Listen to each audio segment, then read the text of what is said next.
नमस्कार दोस्तों, पीएम किसान सम्मान निधि योजना की 17वीं किस्त आने वाली है। ऐसे में सभी पीएम किसान सम्मान निधि धारक जिनका पैसा नहीं आ पा रहा है, तो मैं आप लोगों को बता दूं, आज की इस वीडियो में आपको इसका पूरा कंप्लीट प्रोसेस बताने वाला हूं कि आपकी रुकी हुई किस्तें नहीं आ पा रही हैं या फिर 17वीं किस्त में आपको पैसा मिलेगा या नहीं मिलेगा।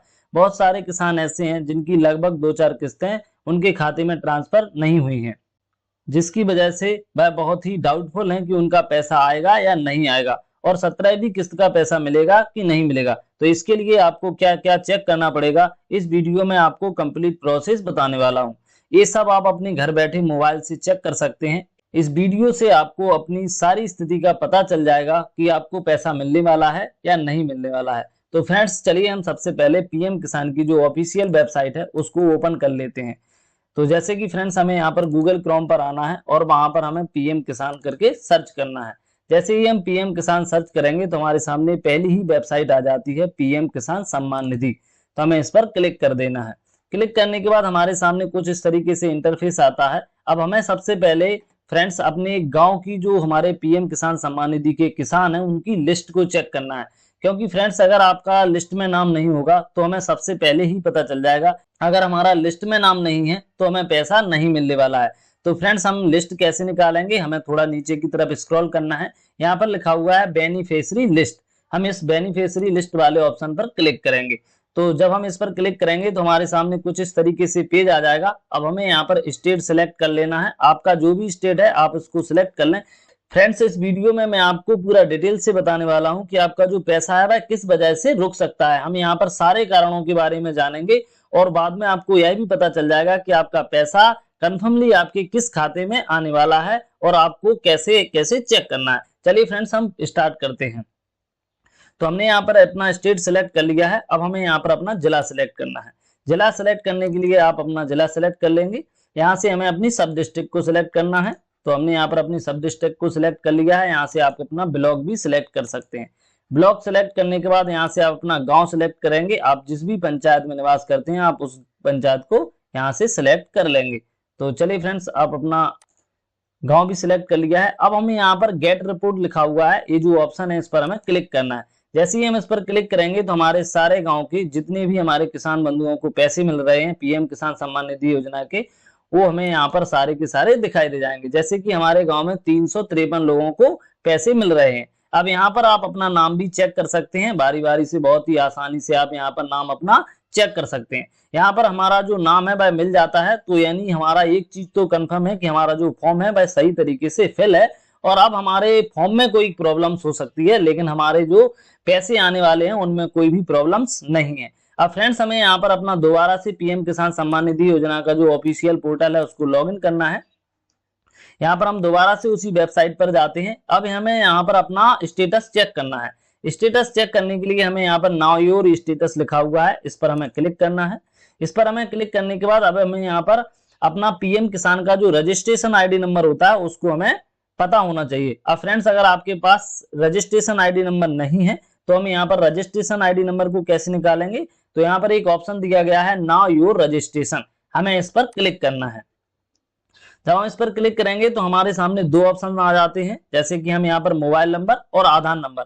हम यहाँ पर अपना रजिस्ट्रेशन नंबर मोबाइल नंबर के द्वारा भी निकाल सकते हैं और आधार नंबर के द्वारा भी निकाल सकते हैं। तो चलिए फ्रेंड्स, हम यहाँ पर मोबाइल नंबर के द्वारा अपना रजिस्ट्रेशन नंबर निकालते हैं।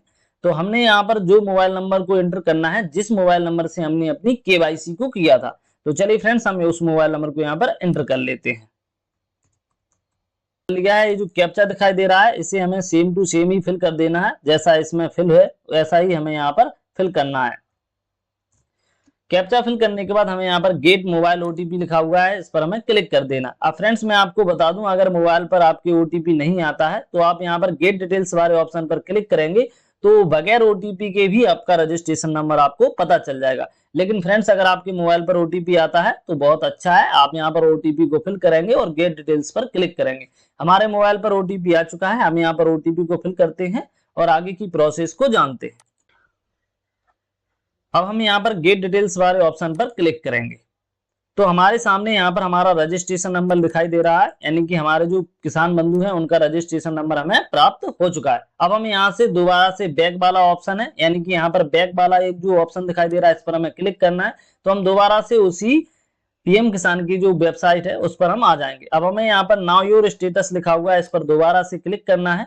अब हम यहाँ पर अपना रजिस्ट्रेशन नंबर एंटर करेंगे। तो चलिए फ्रेंड्स, हमने यहाँ पर रजिस्ट्रेशन नंबर एंटर कर दिया है। अब ये जो कैप्चा दिखाई दे रहा है इसको भी हमें सेम टू सेम ही फिल कर देना है। कैप्चा फिल करने के बाद हमें यहाँ पर गेट ओटीपी वाला ऑप्शन दिखाई दे रहा है, इस पर क्लिक करना है। तो हमारे मोबाइल पर दोबारा से एक ओटीपी भेजा जाएगा जो मोबाइल नंबर हमारे यहाँ पर लगा हुआ है। ओटीपी फिल करने के बाद हमें यहाँ पर गेट डेटा पर क्लिक करना है। जब हम आगे के लिए प्रोसेस करेंगे तो हमारा जो फॉर्म है वह खुलकर सामने आ जाएगा। अब हमारी जो किस्तें हैं, जितनी भी किस्तें अभी तक आपके खाते में ट्रांसफर हुई हैं वो हमें यहाँ पर दिखाई देगा। जैसे कि अभी तक हमारी 15 किस्तें हमारे खाते में ट्रांसफर हुई है, यानी कि हमारी जो किस्त है 16वें नंबर की वह अभी तक हमारे खाते में ट्रांसफर नहीं हुई है, यानी कि हमारे फॉर्म में कोई ना कोई प्रॉब्लम हो सकती है। तो अब फ्रेंड्स, हमें यहाँ पर सबसे पहले क्या चेक करना है इसके बारे में हम जानते हैं। सबसे पहले हमें अपने फॉर्म में एलिजिबिलिटी स्टेटस को चेक करना है, क्योंकि फ्रेंड्स ये जो एलिजिबिलिटी है यानी कि हम इसके पात्र हैं या नहीं है ये हमें पता चलता है। तो फ्रेंड्स, हम यहाँ एलिजिबिलिटी स्टेटस पर क्लिक करेंगे तो अब हमें यहाँ पर 3 ऑप्शंस मिलते हैं। जैसे कि हमारी जो लैंड सीडिंग है बाय यस होनी चाहिए, जो कि यहाँ पर है। तो यहाँ तो हमारी लैंड सीडिंग सही है। यहाँ पर हमारी जो केवाईसी का स्टेटस है, अगर आपकी केवाईसी नहीं हुई है या फिर पेंडिंग है तो यहाँ पर क्रॉस का निशान आता है। यहाँ पर हमारी केवाईसी है तो ये भी यस है, यानी ये भी सही है। और यहाँ पर हमारा आधार बैंक अकाउंट सीडिंग स्टेटस भी सही है, यानी कि हमारा जो बैंक है उसमें हमारा आधार भी सीड है। अब फ्रेंड्स, मैं आपको बता दूं कि अगर यहाँ पर तीनों में से कोई एक प्रॉब्लम है तो आपका पैसा रुक सकता है। अगर आपके तीनों ऑप्शन सही हैं फिर भी आपका पैसा नहीं आ रहा है तो अब हमें आगे क्या चेक करना है इसके बारे में भी हम आगे जानेंगे। अब फ्रेंड्स, मैं आप लोगों को बता दूं, थोड़ा हम नीचे की तरफ स्क्रॉल करेंगे तो यहाँ पर एफटीओ प्रोसीड एस लिखा हुआ है। अगर आपका यहाँ पर नो लिखा है तो आपका पैसा रुक सकता है। लेकिन फ्रेंड्स, कभी कभार क्या होता है यहाँ पर नो होता है, क्योंकि फ्रेंड्स जब हमारी किस्त आने वाली होती है तब जाकर यह यस होता है। तो इसमें कोई प्रॉब्लम्स ज्यादा नहीं होती है। अब फ्रेंड्स, मैं आप लोगों को बता दूं कि हमें यहाँ पर प्रॉब्लम्स क्या हो सकती है। जैसे कि हमारा आधार बैंक अकाउंट सीडिंग स्टेटस लिखा हुआ है एस, लेकिन फिर भी हमें यहाँ पर चेक करना होता है।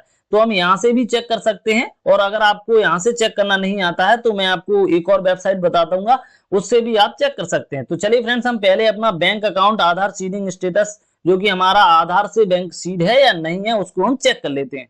तो हम यहाँ पर क्लिक हियर लिखा हुआ है, इस पर हम क्लिक करेंगे तो यहाँ पर ये जो साइट है वह चल नहीं रही है फ्रेंड्स। तो मैं आपको यहाँ पर दूसरी तरीका बताने वाला हूँ। जो आपका बैंक आधार से लिंक है, यानी कि आपका जो आधार कार्ड जिस बैंक में लिंक है वह आपको यहाँ पर दिखाई दे जाएगा। तो उसके लिए आपको क्या करना है, यहाँ पर हमें गूगल क्रोम पर जाना है और वहां पर हमें सर्च करना है एनपीसीआई। तो चलिए फ्रेंड्स, हम एनपीसीआई को सर्च कर लेते हैं। अब फ्रेंड्स, हम यहाँ पर एनपीसीआई सर्च करेंगे तो यहाँ पर लिखा हुआ आ गया है पहला ही स्टेटस, यानी कि एनपीसीआई स्टेटस। हम इस पर क्लिक करेंगे तो हमारे सामने जो पहला ही साइट ओपन होकर आता है, हमें इस पर क्लिक करना है। तो जैसे ही हम उस पर क्लिक करेंगे तो हमारे सामने कुछ इस तरीके से साइट ओपन हो जाएगी। अब हमें यहाँ पर थोड़ा नीचे की तरफ जाना है, यहाँ पर लिखा हुआ है कंज्यूमर। जब हम यहाँ पर कंज्यूमर वाला ऑप्शन दिखाई देता है, हम इस पर क्लिक करेंगे तो हमारे सामने बहुत सारे ऑप्शंस आ जाते हैं। हमें सबसे लास्ट में जाना है, यहाँ पर लिखा हुआ है भारत आधार सीडिंग इनेबलर। तो हमें इस पर क्लिक करना है। जब हम इस पर क्लिक करेंगे फ्रेंड्स तो हमारे सामने कुछ इस तरीके से नया पेज ओपन हो जाएगा। अब हमें यहाँ पर अपना आधार नंबर एंटर करना है। तो चलिए फ्रेंड्स, हम यहाँ पर आधार नंबर एंटर करते हैं और हमारा बैंक का हमें सारा स्टेटस पता चल जाएगा। हमारे बैंक में डीबीटी है या नहीं है, आपका जो पैसा है किस वजह से रुक रहा है। तो चलिए फ्रेंड्स, हम यहाँ पर अपना आधार नंबर एंटर कर लेते हैं। हमने यहाँ पर अपना आधार नंबर एंटर कर लिया है। अब ये जो कैप्चा दिखाई दे रहा है इसको भी हमें फिल कर देना है। तो कैप्चा सेम टू सेम ही फिल करना है फ्रेंड्स। कैप्चा फिल करने के बाद हमें यहाँ पर चेक स्टेटस लिखा हुआ है, इस पर हमें क्लिक करना है। जब हम उस पर क्लिक करेंगे तो हमारे मोबाइल पर एक ओटीपी भेजा जाएगा, जो कि हमारे मोबाइल पर ओटीपी आ चुका है। तो फ्रेंड्स, हम यहाँ पर ओटीपी को फिल करते हैं और आगे की प्रोसेस भी बताते हैं। ओटीपी फिल करने के बाद हम यहाँ पर सबमिट वाले ऑप्शन पर क्लिक कर देंगे।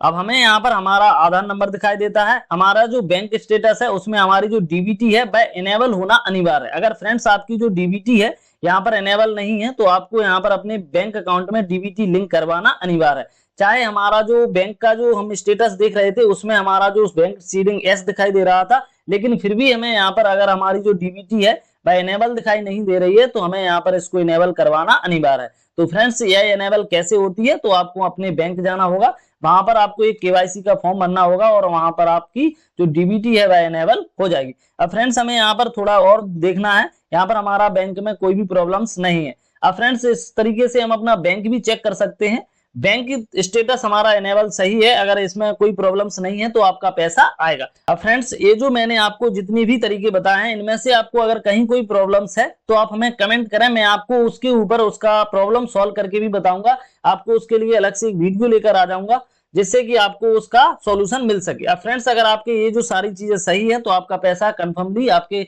बैंक अकाउंट में आएगा, क्योंकि फ्रेंड्स हमारी जो अब किस्तें आने वाली हैं वह केवल डीबीटी के माध्यम से ही हमारे खाते में ट्रांसफर होती हैं। ये जो डीबीटी क्या होती है, डीबीटी का फुल फॉर्म होता है डायरेक्ट बेनिफिट ट्रांसफर, यानी कि जो हमारा पैसा है वह डायरेक्ट बेनिफिट ट्रांसफर के तहत ही हमारे बैंक अकाउंट में ट्रांसफर होता है।